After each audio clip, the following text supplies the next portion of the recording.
자, 옆 사람하고 이렇게 눈을 한번 마주치시면 좋겠습니다. 네. 한번 눈을 마주치시면, 네. 집사님은 저하고 눈을 마주치시면, 눈을 이렇게 한 몇 초 이상 이렇게 마주치는 게 참 쉽지는 않은 것 같아요. 근데 이제 조심해야 될 것은 이제 눈만 이렇게 마주치면은 좀 오해를 살 수 있죠. 표정하고 또 몸도 같이 이렇게 향해서 아주 그윽한 눈이죠. 서로를 바라보는 그런 마음과 자세가 우리에게 필요합니다. 오늘 그 묵상집 말씀해 보니까 지금은 우리가 성찰해야 할 때라고 합니다. 무언가를 묵상하지 않고 나 자신을 바라보지 않고 저 십자가를 바라보지 않고는 우리가 성찰할 수 없는 것이죠. 자기 자신을 성찰한다는 말이 곧 우리가 저 십자가를 바라보면서 예수님의 사랑을 깨닫는 일이 아닌가 그런 생각을 해봤습니다. 조카가 음악을 전공하고 있는데 제가 직접 경험한 일입니다. 유명한 트럼펫 교수님에게 레슨을 받을 때 들은 얘기예요. 그 유명한 교수님이 힘들게 독일로 유학을 가서 1년 동안 트럼펫을 실에다가 매달아서 천장에 이렇게 매달아 두고는 가장 내기 쉬운 그 솔 이 음만 연습했다고 해요. 1년 동안에. 비싼 돈 주고 유학 가서 한 게 고작 그거 했다고 합니다. 그동안 몸에 밴 그 나쁜 습관을 버리는데 그 1년이라는 시간이 꼬박 걸렸다는 얘기였어요. 자신은 실력이 좋아서 유학을 간 거고 자신의 실력에다 무언가를 더 하려고 했는데 막상 유학을 가서는 아예 처음부터 다시 시작할 수밖에 없었다는 그 이야기가 저에게 아주 지금도 기억에 남습니다.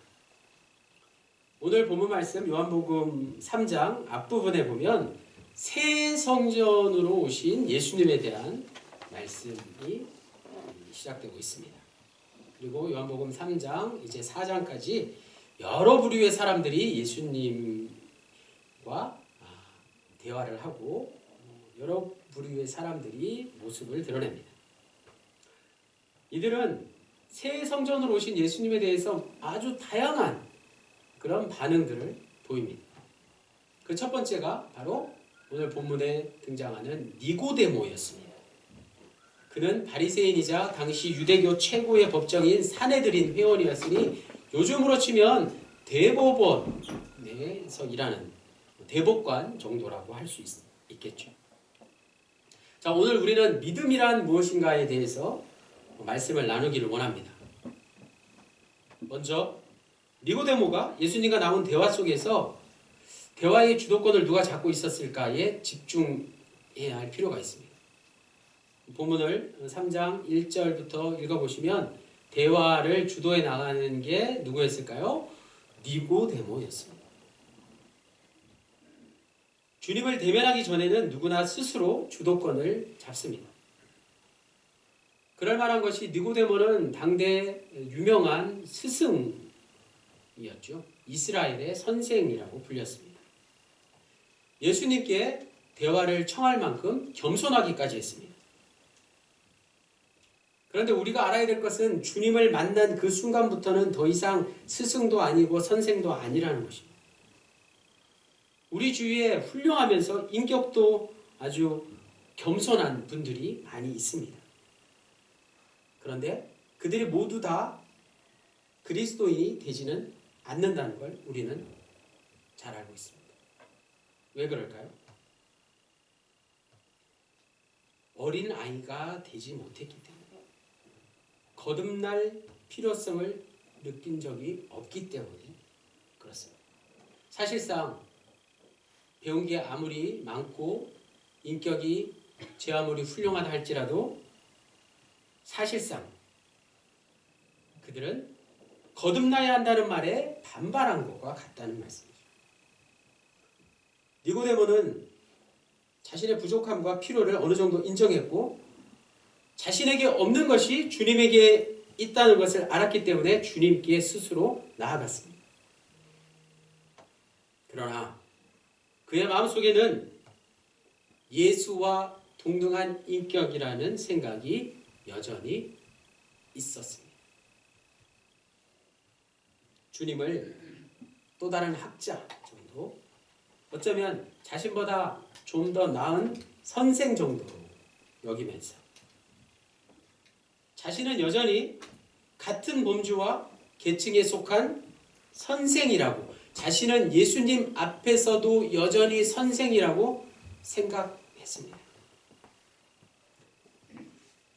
니고데모는 예수님에게 있는 무언가를 자신이 이미 가진 것에 더할 수 있다고 생각하는 것이었습니다. 그에게 필요한 것은 부록이 아니었습니다.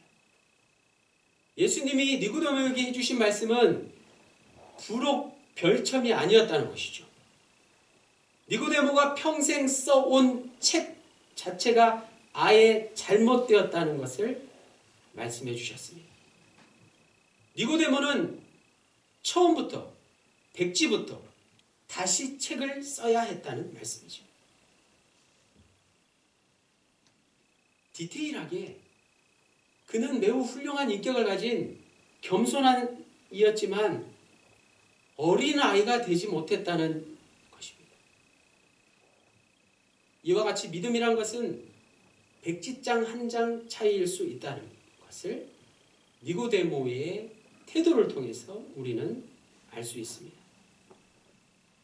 오늘 본문 요한복음 3장 16절 말씀, 너무나도 유명한 말씀,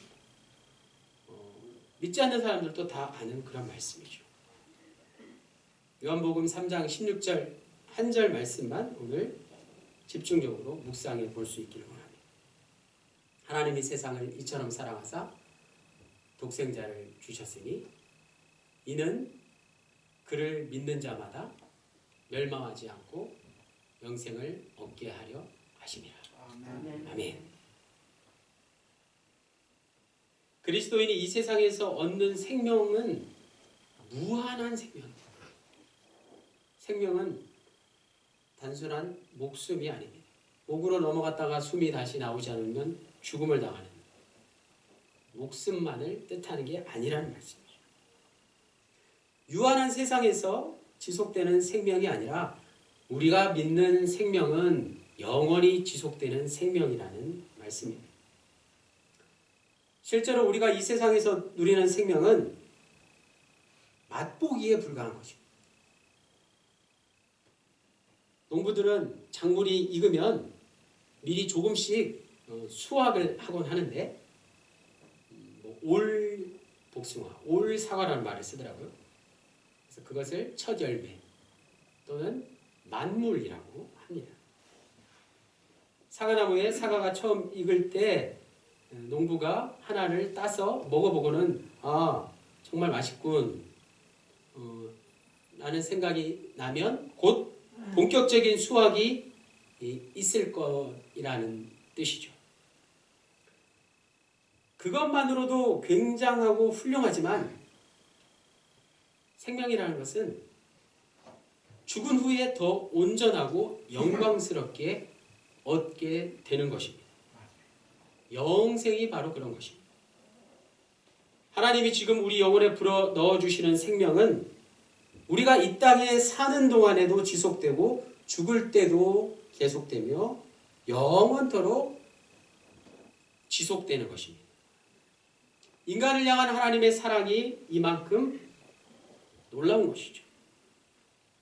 주님은 이 세상에 오셔서 죄인들, 멸망의 상태에 있는 죄인들을 대신해서 십자가의 죽음을 당하시고 그들에게 하나님의 생명, 그 영원한 생명을 주심으로써 하나님의 사랑을 보여주셨습니다. 이와 같이 우리는 지금 이 세상에서부터 우리 영혼 안에 있는 하나님의 생명을 이미 누릴 수 있게 되었다는 말씀입니다. 영생은 결코 장래에 구원을 얻는 게 다가 아닙니다. 구원은 오늘, 지금 이 순간 우리에게 임하며 하나님 나라에 오늘 우리의 오늘 우리가 들어가는 것입니다. 더 놀라운 게 있으니 하나님은 영생을 우리에게 선물로 주셨다는 것입니다. 영생은 값없이 거저 우리에게 선물로 주어졌습니다. 구원은 전적으로 유일하게 철저히 하나님의 선물로 얻는 것입니다. 오직 그를 믿는 믿음의 결과로 얻는 것이죠. 영생을 얻기 위해서 우리가 해야 할 일은 하나도 없습니다. 영생은 선한 일이나 선한 삶의 결과로 얻는 게 아닙니다.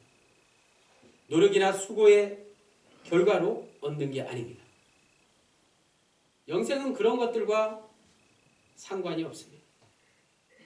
영생은 전적으로 하나님의 아들이신 예수 그리스도를 믿는 믿음의 결과로 얻는 것입니다.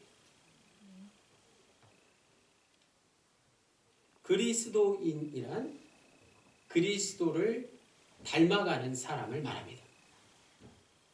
그래서 결국 우리가 그리스도인이라고 불리는 것은 그리스도, 즉 예수님과 같아진다는 뜻입니다.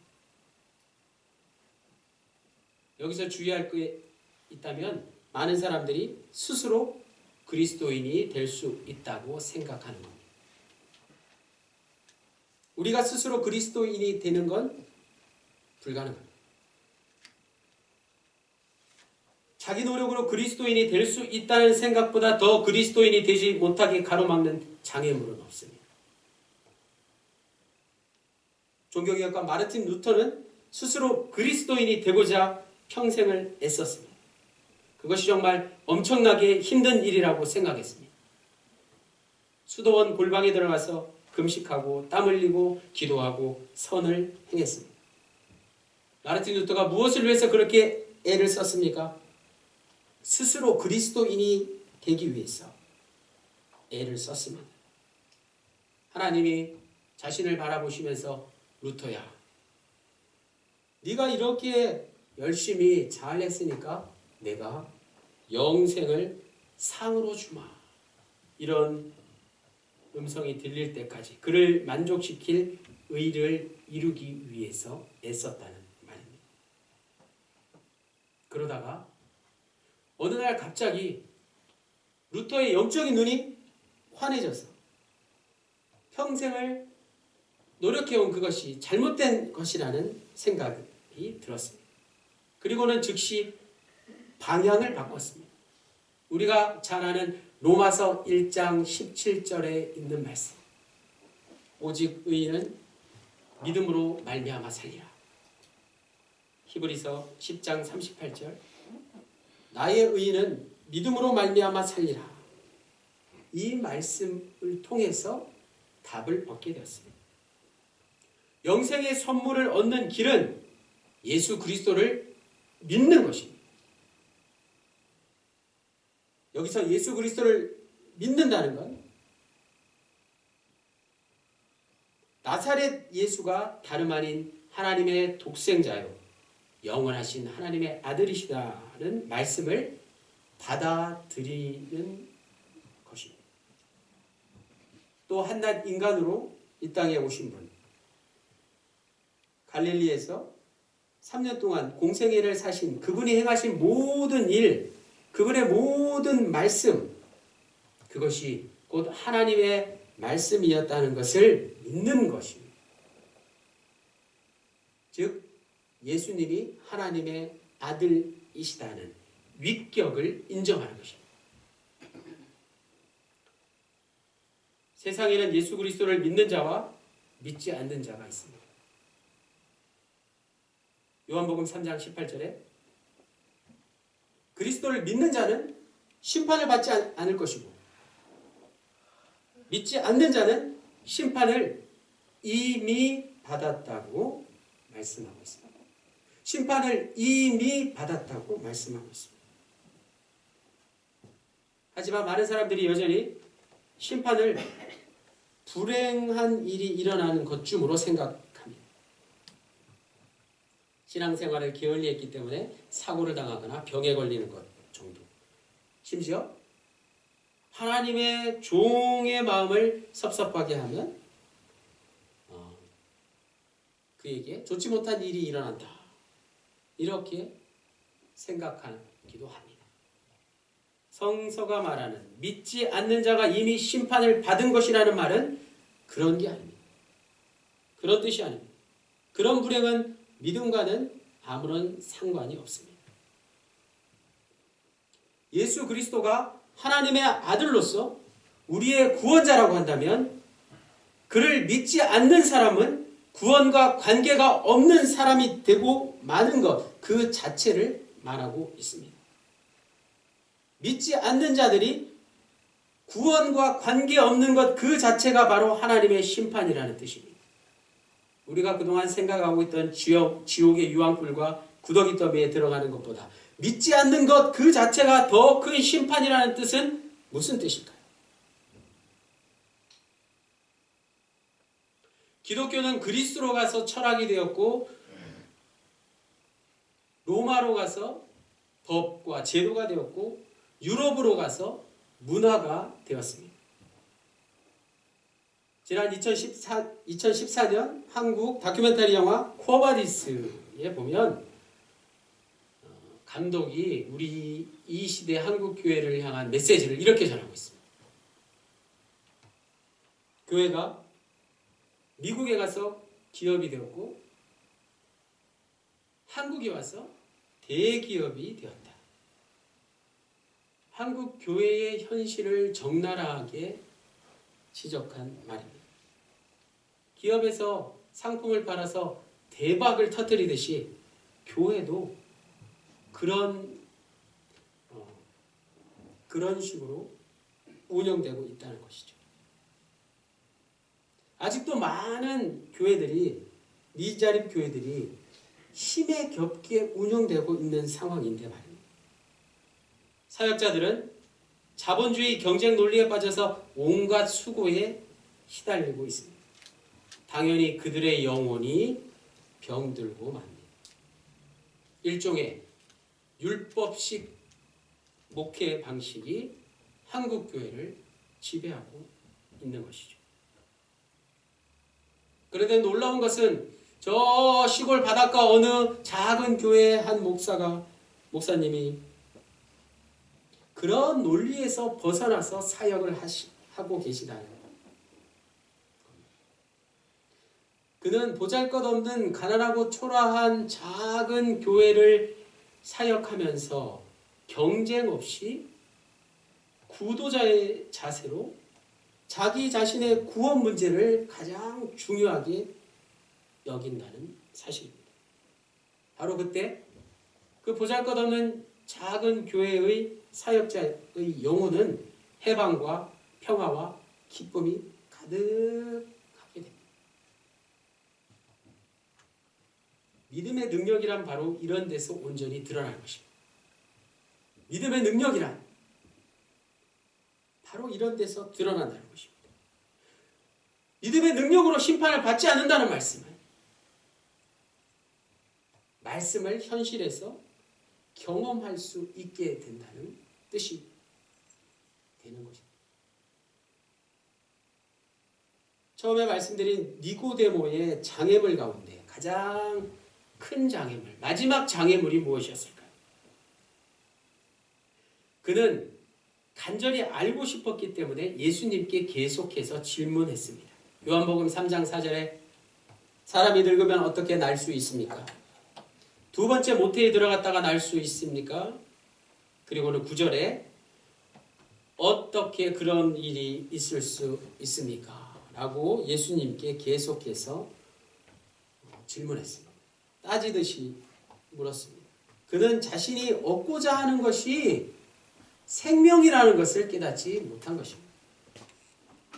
예수님의 말씀을 듣고도 사람이 취할 수 있고 더할 수 있는 가르침, 따라서 실천할 수 있는 가르침인 줄만 알았던 것입니다. 하지만 니고데모에게 필요한 것은 그런 게 아니라 생명이었습니다. 하나님의 아들이신 예수님의 생명의 말씀의 일부가 되는 것을 알지 못했던 것입니다. 그리스도의 몸을 이루는 지체와 구성원이 되는 것을 받아들이지 못했습니다. 하나님의 생명이 자신의 영혼 안으로 들어오는 것을 놓치고 말았습니다. 마찬가지 오늘 이 시대를 사는 우리가 돈과 권력을 얼마나 많이 가졌느냐, 지혜와 지식을 얼마나 많이 누리고 있느냐, 또 도덕이나 윤리나 철학을 얼마나 많이 실천하고 있느냐, 또 다른 무엇을 얼마만큼 많이 가졌냐, 이 모든 것은 다 무가치한 게 될 수 있다는 말씀이죠. 하나님의 사랑보다 더 가치 있는 것은 없습니다. 어젯밤에 오늘 주일 영상 설교를 미리 들으면서 바로 하나님의 사랑이 세상에 그 무엇보다도 더 가치 있는 것이라는 말씀을 듣고 제가 감명을 받았습니다. 어느 교회에 정말 어려운 분들이 많이 계셨는데 하루 일당으로 그냥 지내시는 분들이 계셨는데 옆에 교회에서 정말 좋은 일을 많이 해서 교회에 오시는 분들에게 교통비, 여비도 주시고 또 많은 프로그램과 또 후원을 통해서 지역사회에 아주 큰 도움을 주는 그런 교회가 바로 옆 교회에 생겼다고 합니다. 그래서 그 작은 교회에 다니는 성도님 중에 한 분이 그 교회를 가야 되나 말아야 되냐로 고민하지 않을까 라는 고민을 했는데 아무도 안 갔다고 그래요. 그래서 왜 옆에 교회에서 이렇게 도움을 많이 주고 있는데 가지 않으셨냐고 목사님이 교인들에게 물었습니다. 그러자 교인들이 이렇게 대답했다고 하죠. 물론 저에게 하루 일당에 비하는 그런 교통비를 얻는 일은 굉장히 중요합니다. 하루 교통비가 저에게 큰 도움이 되는 건 사실이지만 저에게 더 가치 있는 일은 제가 이 교회에서 신앙생활을 처음 시작하면서 이 교회에서 받은 그 은혜가 더 크기 때문에 이 교회에서 받은 도움이 저에게는 더 귀하고 값진 것이기 때문에 저는 더 큰 그런 후원을 해준다고 해도 우리 교회를 떠나지 않겠습니다. 뭐 이렇게 대답을 했다고 합니다. 하나님의 사랑, 부모님의 사랑보다 더 가치 있는 것은 우리가 세상 어느 곳에도 찾아볼 수 없습니다. 사람은 무엇으로 사는가에 대한 답을 러시아의 문호 톨스토이는 하나님의 사랑과 이웃의 사랑이라고 말씀하고 있습니다. 주님을 믿는 자들의 믿음의 자세는 어떠해야 할지. 첫 번째는 믿음의 자세는 진리를 인정하는 것이어야 합니다.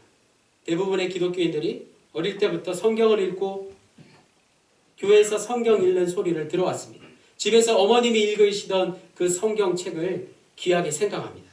누구나 난 항상 이 성경과 친숙합니다 라고 이야기합니다. 그러나 진정한 믿음의 자세는 성경과 친숙한 게 다가 아니라 성경에 주의해야 되는 것입니다. 성경에 집중해야 하는 것입니다. 성경은 단순히 2000년 전 사람들에게만 해당하는 이야기가 아니기 때문에 그렇습니다. 바로 오늘 우리에게, 지금 나에게 필요한 말씀입니다. 말씀은 지금 나에게 이야기하고 있는 것입니다. 내가 평생 교회를 다녀서 말씀에 친숙하고 말씀의 은혜를 받는다 할지라도 말씀에 주의한 적이 없다면, 말씀에 집중한 적이 없다면 말씀을 믿기가 매우 힘이 드는 게 바로 그 이유 때문에 그렇습니다. 말씀을 당연한 것으로 받아들이기가 힘이 드는 것입니다.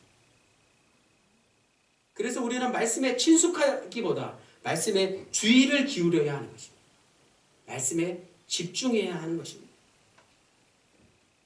믿는 자들의 믿음의 자세 두 번째는 말씀을 정신으로, 삶으로 받아들이는 것입니다. 말씀을 진리로 인정하고 말씀에 주의하고 집중하면 자연스레 말씀에 의지할 수밖에 없는 것입니다. 예수 그리스도와 그가 하신 일을 신뢰하게 되는 것입니다.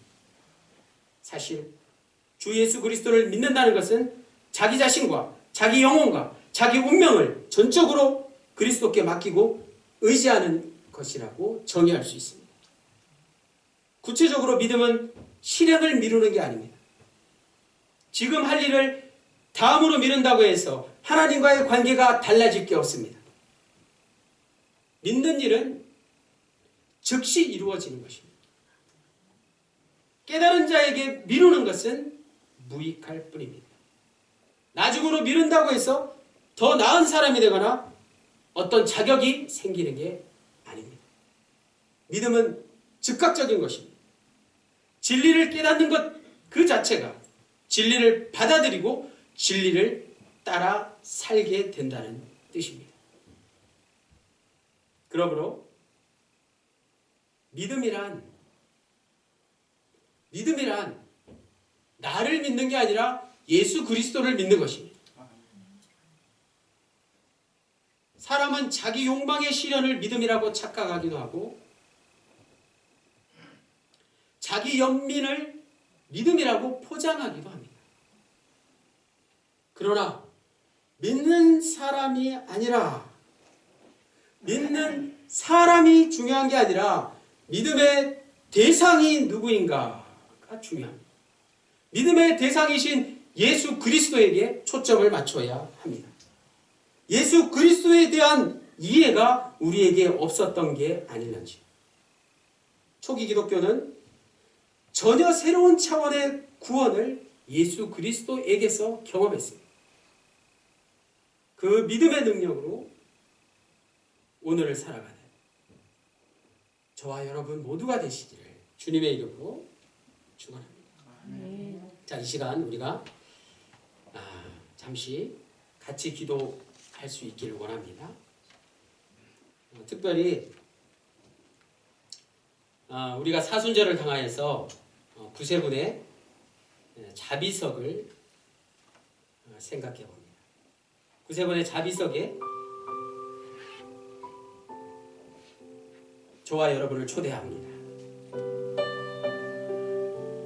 구세군의 자비석은 구원을 향한 회개의 초청에 응답하여 무릎을 꿇고 자기의 죄를 고백하며 속죄함과 구원을 받는 장소입니다.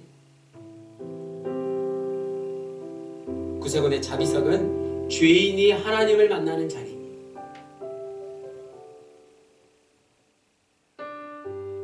초기 구세군에서는 저 거리에서 골고다 언덕에서 복음을 외친 후에 죄인이 회개하고 하나님을 만날 수 있도록 설교자 앞에 큰 북을 눕혀놓고 그 앞으로 나와서 회개하도록 초청했습니다.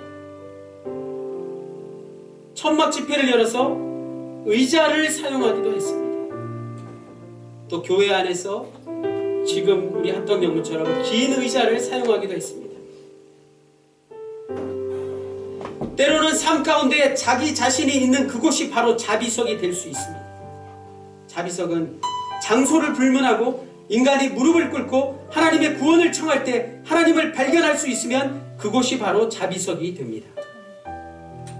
이러한 전통을 따라 오늘날에도 구세군의 집회에서는 예배 중에, 설교 중에, 그리고 설교 후에 회중을 향해서 죄인을 초청하며 구원받은 자에게는 성결한 삶의 자리를 촉구하고 기도하는 자비로 자비석을 권면합니다.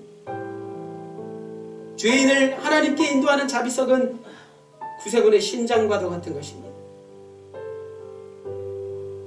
이 시간 설교자인 담임사관은 구세군의 자비석에 여러분을 초대합니다. 망설이지 마시고 주의를 의식하지 마시고 마음이 있으신 분들 구세군의 자비석 앞으로 나오십시오.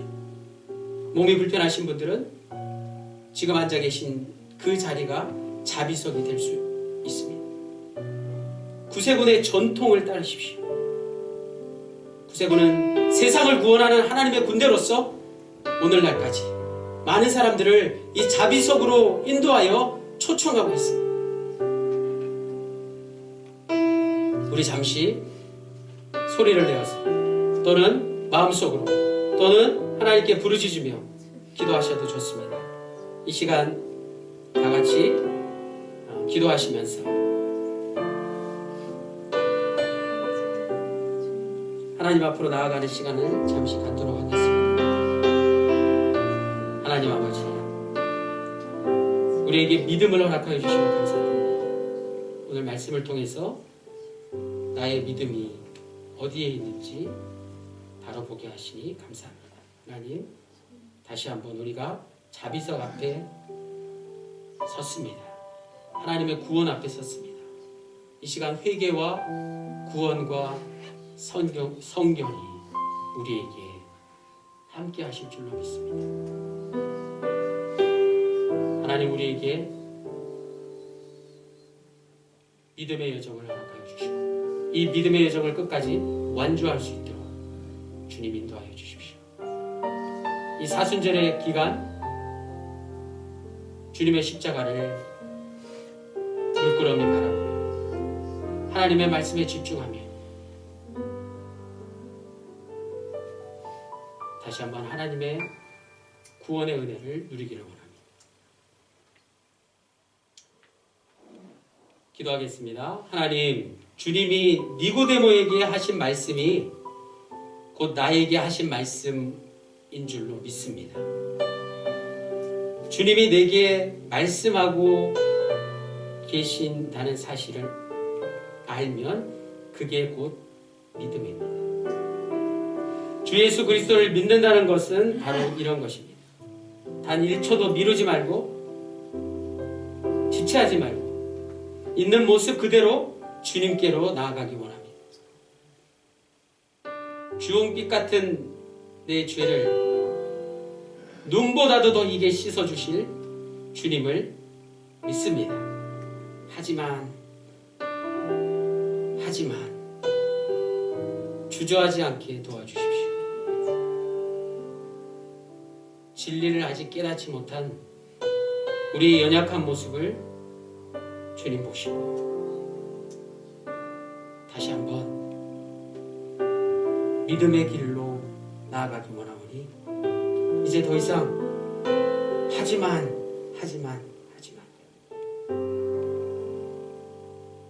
어떤 것도 문제가 되지 않게 도와주십시오. 지금 모습 그대로 주님께 나아가면 됩니다. 어리석음과 교만과 죄로 인해서 죽을 수밖에 없는 나를 주님께서 다 용서하시고 하나님의 아들이신 예수 그리스도가 이루신 일로 인해서 우리의 모든 죄가 다 깨끗이 사함을 받았습니다. 지금 이 순간부터 나는 하나님의 자녀가 되었습니다.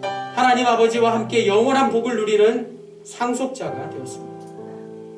믿는 자는 즉시 나아갑니다. 그를 믿는 자마다 멸망하지 않고 영생을 얻게 하려 하심이라. 이 말씀을 우리에게 주셨으니 진정한 생명을 누리게 하시고 우리의 삶을 통해서 믿음을 살아내게 도와주십시오. 모든 말씀을 예수 그리스도의 이름으로 기도드립니다. 아멘.